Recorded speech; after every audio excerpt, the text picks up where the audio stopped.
Wonder why your once bright and enthusiastic child seems constantly stressed, overwhelmed, and down on themselves?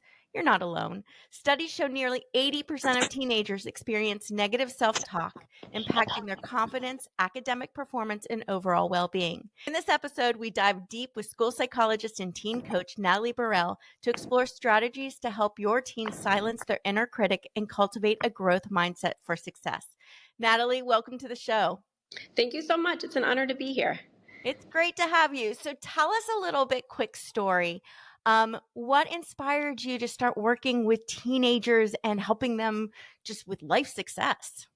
Well, I have been a school psychologist for 17 years. And while I love that work and I work with amazing people, what I've realized is that when you work in public education, there is a lot of red tape and a lot of hoops that have to be jumped through in order to get a student what it is that they need.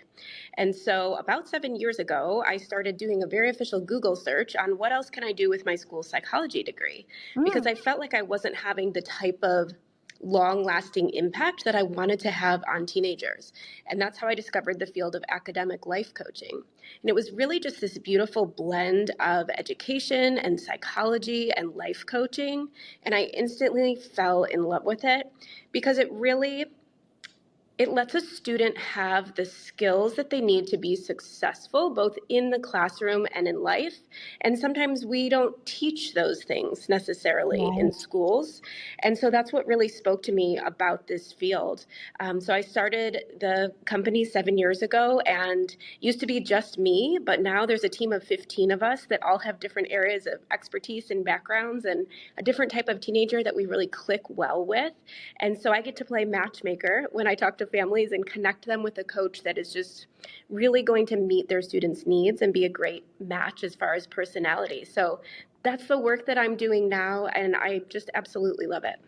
What are kind of some of the biggest obstacles kids are facing when it comes to them just feeling successful and being able to succeed?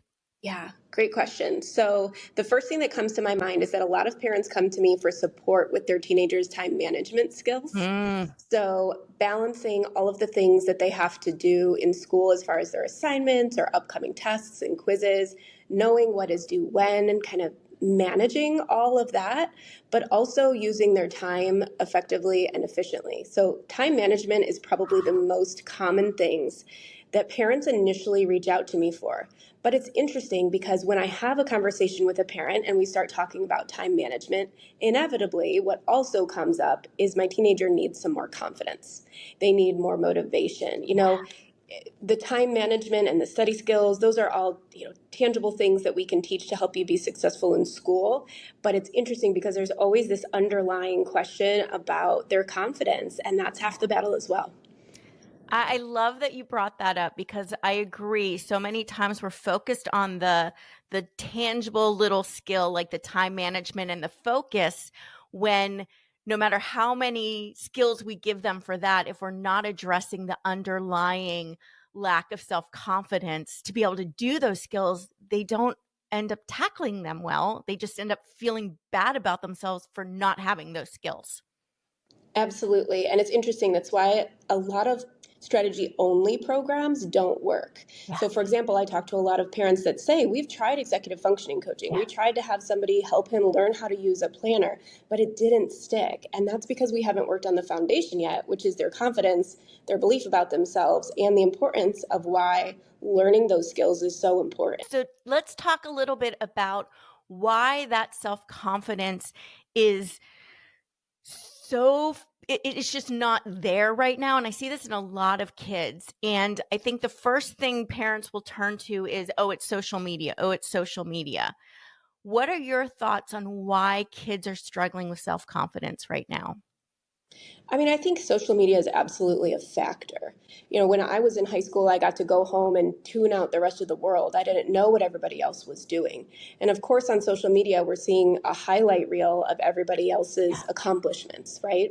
So I do think social media is a factor, but I think the common denominator is that there's a lot of comparison Mhm. happening, whether that's on social media or sitting in a classroom. I have students that will get a 98 on a test and then be upset that the person next to them got 100%. Right. because there's that instant comparison of they're smarter than me, or they'll even make it mean something that doesn't make sense, like they're going to get into college and I'm not. So there's Right. this constant comparison either in the classroom or on social media or even on an athletic field, where we're always seeing the accomplishments of other people and comparing ourselves against that. Yeah. And there's such a black and white thinking that it's not, oh, they got 2 points more. We're both smart. It's they're smart. I must be dumb.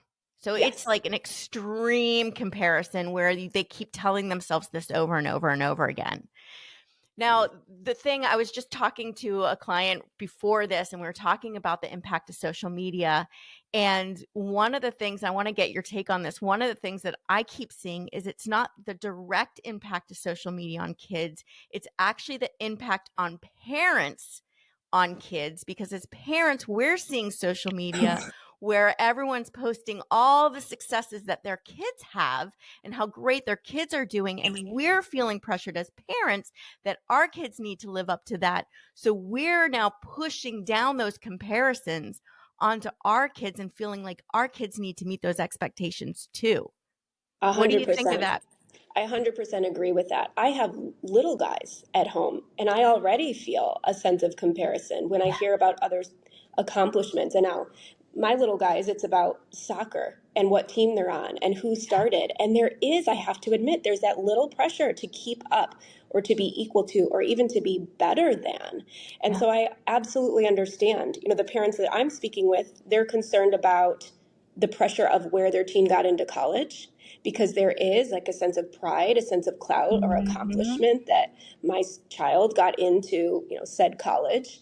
And there is that pressure there. It's very real. Oh yeah.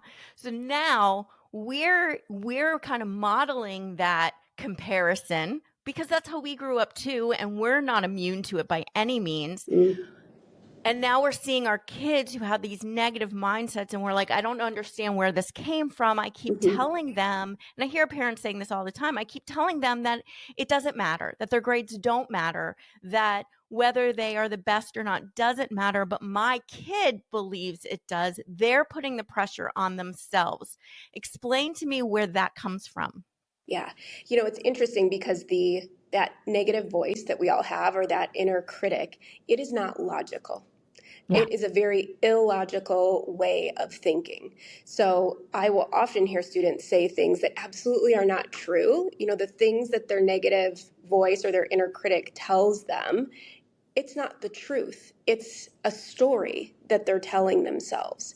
And part of the work that has to be done if we're going to shift a teenager's mindset and their beliefs about themselves and lower the volume on this inner critic is that they have to first realize that that voice is not logical, and Yeah. realize that in fact what they're telling themselves is a story, and sometimes what they're telling themselves is something that they wouldn't even say to their best friend because it's so harsh. Parents are like, okay, I keep telling them they're great. I keep telling them they're smart. We're celebrating their A's. I Mm. keep trying to tell them, and they're not listening to me. They don't believe me. They roll their eyes at me. How do I help them change this negative self talk?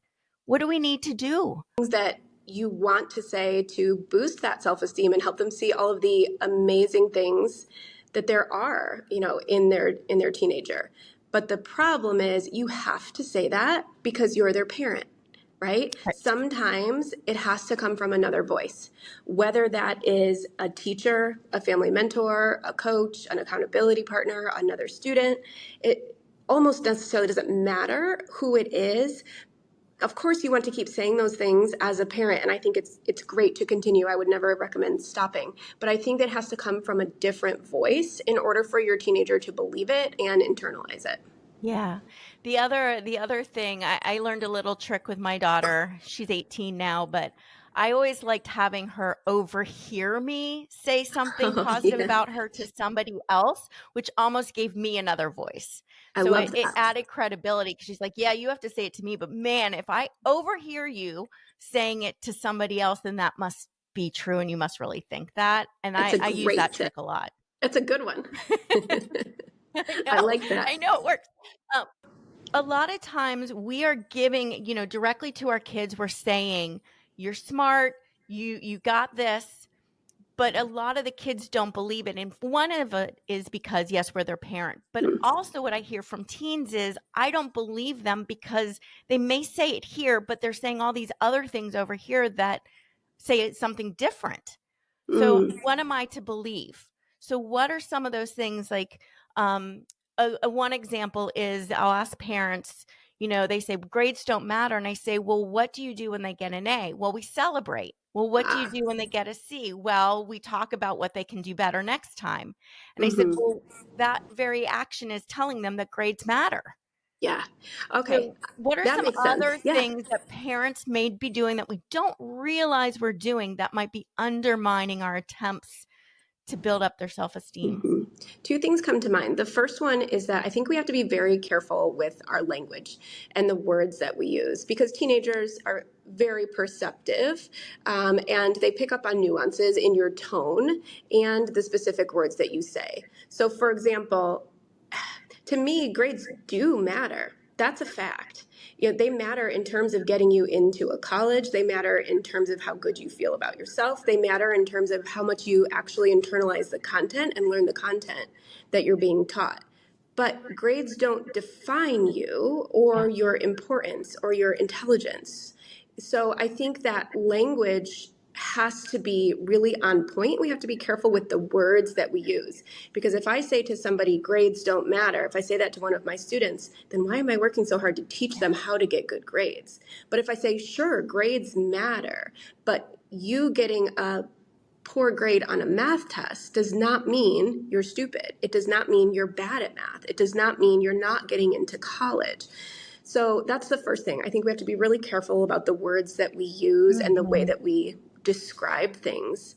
And then the second thing is I think we have to model what it is that we mean. So, for example, if you can talk about like healthy eating is so important. Like if we're saying to our kids, like, make sure you're getting your fruits and veggies, drink your water, don't have, that 45 grams of sugar Starbucks drink before school, but then we go and we do the same thing. Yeah. Yeah.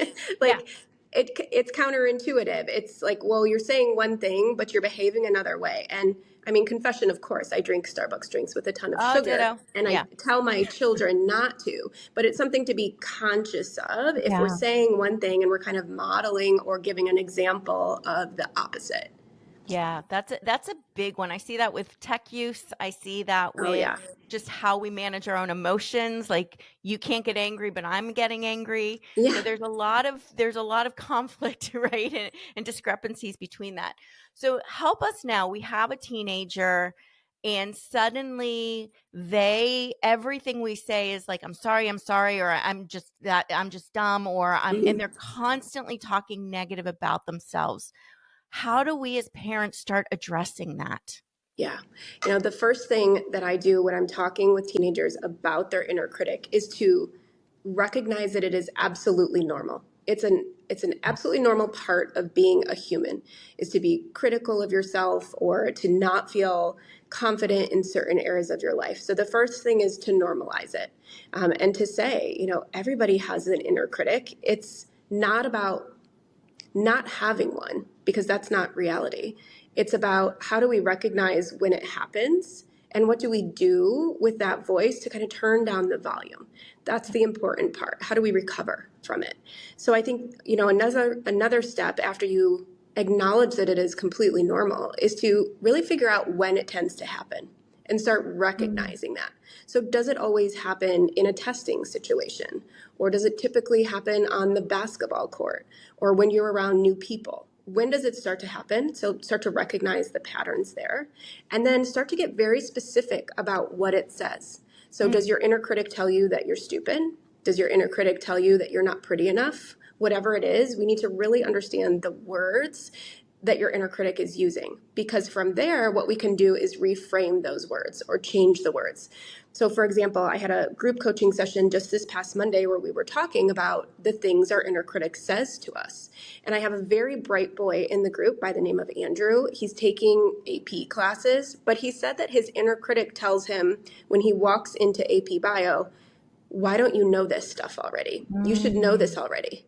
Now, what an illogical thought, right? He hasn't been taught the material yet. He's just walking into class to learn it. But that's what his inner critic says. And we've already touched on the fact that the inner critic is not logical.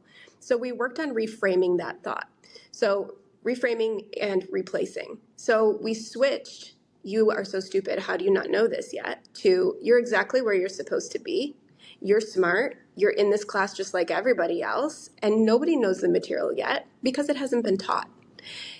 What his inner critic was saying was not the truth. It was a story that he was telling himself. So we reframe those thoughts. And then we also talk about what would happen if that story you were telling yourself wasn't true. So, Andrew, if you were smart enough to be in that class, you were right where you're supposed to be because no one has learned the material yet, then what's possible for you? Or how do you approach that class differently? Mm-hmm. And he was saying that he'd probably feel a little bit better about himself and even pay a little more attention. So Yeah. it's all about normalizing it, recognizing when it happens, knowing what your inner critic says, and then reframing it so that it changes your behavior. That's fantastic. And it's a step by step that parents can do too. So it's and even sharing with your kids what your inner critic is telling you and modeling reframing it for them, because we all have very loud, obnoxious inner critics, right? It's so true. Yeah, it really is, right? So so that is a good way to normalize it. And I think so if we do it once, will this fix the problem? No. Oh, Okay. absolutely not. What do we need to do? No. I mean, it's a repetitive thing. It's like Yeah. planting a seed. You have to keep planting the seeds. Like a strong oak takes a long time to grow, right? We have to keep planting those seeds, even if it feels like they're not listening to you or they're tuning you out or they give you feedback or resistance to it. It doesn't matter. You still have to plant the seed. You still have to model it, because now if mom says it and then somebody else around me says it, okay, now it must be true, right? But Yeah. it has to come from several different places in order for that to stick. So parents keep saying it. Hopefully we can, shift that mindset of your teenager. But then when they also hear it from other people, teachers, athletic coaches, mentors, then it starts to click like, oh, maybe that is true. Right. And I like, because I think a lot of times the way we want to approach it is we just say, "Oh, that's not true. Don't think that. You're this." And the reason that doesn't work, tell us why that doesn't work. It doesn't work because you have to say that as their parent. I mean, there's no, you, you just have to say that. Yeah. You're the parent. That's And your job to build it's them up. not changing their belief system either. I think a lot Yeah, of times what we're doing is just saying, "We're not listening to you. We don't get it. We don't know anything," if we're just brushing over that belief rather than trying to dig in and understand that belief using the tools that you just gave us. yeah, Right? So exactly. now we're helping them reframe it, which is exactly the skill they need to do, rather than just telling them to ignore it, which they're not going to do.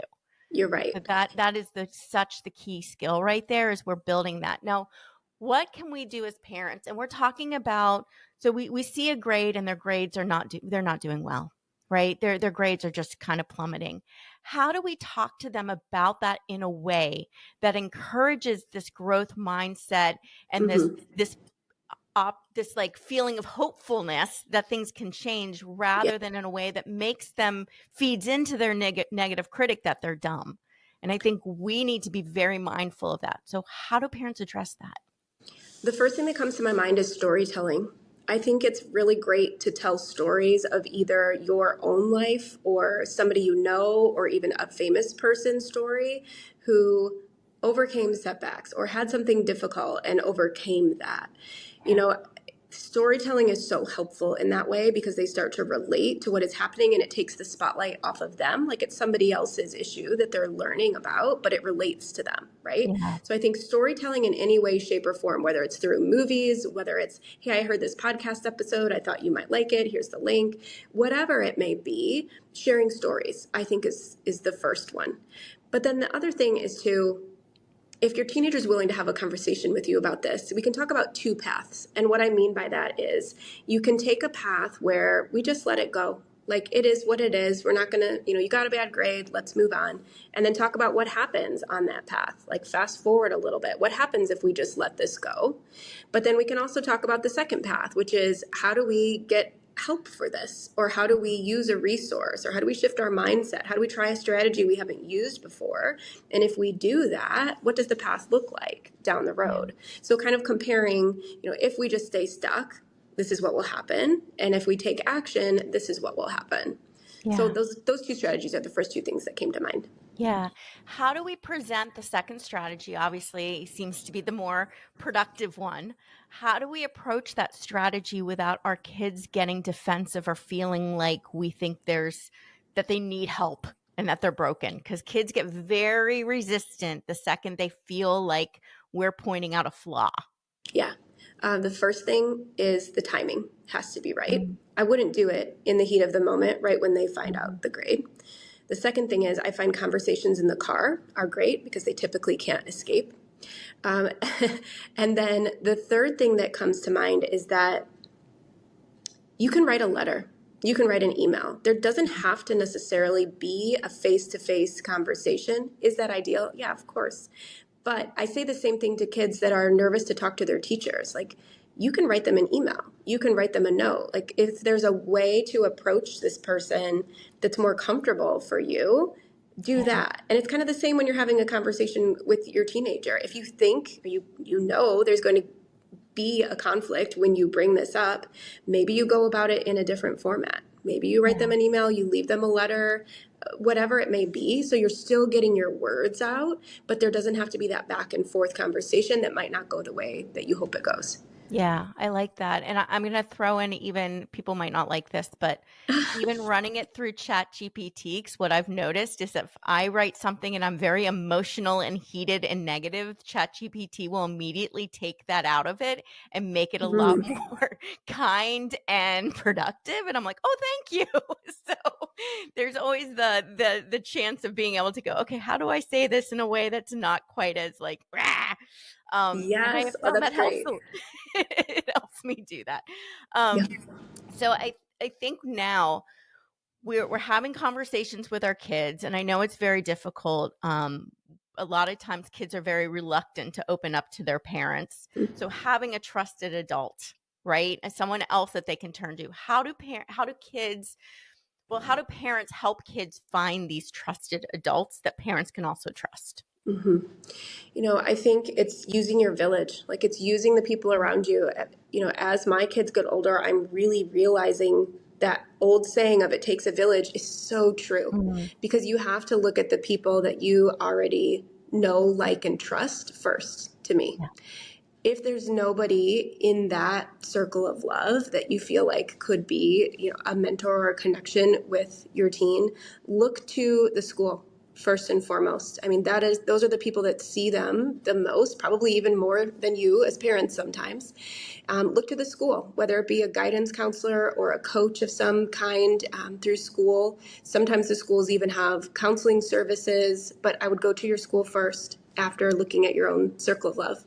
If Yeah. there's nothing there, I would start doing a Google search. I would start looking for, who are people that are experts in the areas where my teen needs support, whether that's study skills or executive functioning, or whether it's, confidence, whatever it may be. There's absolutely professionals in each of those different areas that Yeah. are equipped to work with your teenager, but also have the passion for it.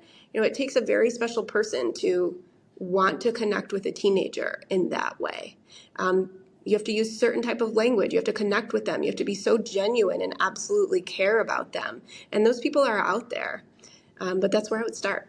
We may be a little crazy, but we are out there. Right? Right?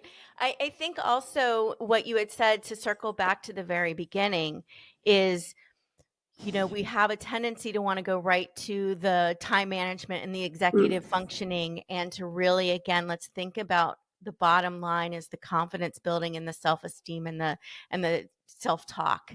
And I Yeah. feel like those need to be addressed before we can get to the time management and those type of skills, or at least in At least in in tandem. in Yeah. yeah, in tandem. Let's make sure that we're doing those and that we're not missing that really core piece. Agree. 1,000%. And it's why so many strategy only programs don't often stick very Yeah. long, because we haven't changed the beliefs. And what I'll find is that oftentimes there are programs that will work with your teen, or somebody is working with your teen. They'll teach a strategy, they'll start to use it, and then the accountability is not there. Let's come back to the drawing board and say, how is this working? That the planner that we chose, how's that working for you? It's great. That's amazing. It's not working so great. Okay, what's getting in the way? How can we make this easier? How can we make this fit into your life? It's learning how to manage your time or study is not as simple as, well, here's the planner I got you at Target. Like, it is a process, right? Like, you have to learn how to do it and then tweak the strategy until it fits for you. And sometimes that takes an accountability partner or a mentor or somebody coming back again and again until it's the way you want it. That is so key right there, Natalie, because I've had kids tell me, I've been given this plan or I've been given this thing, and all it's doing is adding more stress. And the reason Yep. I wasn't able to do this is because I'm stressed out. And now I have just one more thing that's not useful to me that I have to do.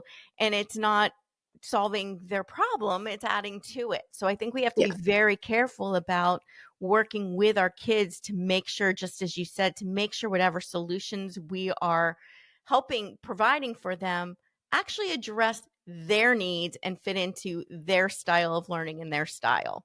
That Absolutely. it's not the kids' fault if the program process doesn't work for them. It's not the right Correct. process. Correct. I mean, the way I organize myself is likely very different than the way you do. Yeah. We've both come up with strategies that work for us. I know exactly what does not work for me, and I know what does work for me, but that's Yeah. been trial and error, and honestly, years of kind of refining the systems that work for me. So it's getting in that practice of doing just that, figuring out what systems work for you and what don't. And of course, it changes. The strategies that we use to organize ourselves and manage our time in middle school are likely very different than what you're going to use in college. So they have Right. to kind of grow and evolve with you as your life circumstances are changing and when you're in different chapters of your life. Yeah, exactly. Very important. And I think that teaches them the growth mindset right there by being Mm, adaptable and helping them be adaptable. They're learning, oh, just because this doesn't work for me doesn't mean something's wrong with me. It means I need to hmm. keep exploring and finding. And if this no longer works for me, that just means I need to find a new method. And that's Yeah, growth mindset. exactly. Love that. So, Natalie, what is the one big takeaway you want parents to have after this episode? I would say to really just normalize the fact that the inner critic is real. I mean, it is loud. Everybody has one, but it's very important to figure out where it happens and what it is saying so that you know how to shift that language. Because we both know this, and likely everybody listening knows this. The thoughts we have about ourselves become our beliefs. Yep. And what we don't want to happen is that those thoughts become their beliefs, and then they start to look for every little example of how those beliefs are true. Yep. So I got a B on my math test that I studied really hard for. I must be stupid. Well, now we're going to look for every little example of how we stink at math or we Yeah. are stupid, and just kind of reinforce that belief. And then we're going to act in a way that is in accordance with that thought. So it is just so important to nip this in the bud early and to Yeah. know how to do it, because as we go through the years in high school, the pressure increases, right? The rigor increases, the difficulty increases, the distractions increase. It's something that needs to be addressed sooner rather than later, because it really is a life skill just as important as managing your time or studying effectively. Absolutely. That is so key. And I think for us parents to be wary of labeling our kids based on a behavior, oh, you're lazy, or oh, you're unmotivated, or because that feeds into their belief system of Mm, who they are. And they start finding evidence and leaning into that label yep, rather than saying, well, I can still change. Now it's like, well, I am this, so I can't change. correct. So I'm not even going to bother trying. Yeah, And what's we the kind point? of, yeah, exactly. I hear that a lot from kids. What's the point? And that's a tough place to be. That's a tough place to Mm. conquer, right, for everyone. So, Natalie, how do people find you? The way that most people find me is honestly on Instagram. My handle on Instagram is at Life Success for Teens. And then my website is also www.lifesuccessforteens. So either of those places you can find me and learn more information about what my coaches and I do and how we work with teenagers. Love it. It sounds so well-rounded and what people need. So thank you so much for that. My pleasure. And thanks for joining me today. I appreciate it. Of course, it was fun. Thank you, It was Dr. Kim. very fun. And that's a wrap. Thank you for tuning in to today's episode of Parenting Teens with Dr. Cam. Don't forget to hit follow so you don't miss a single episode, and share the love by passing this on to a friend. Until next time, keep making a positive impact in your teen's life.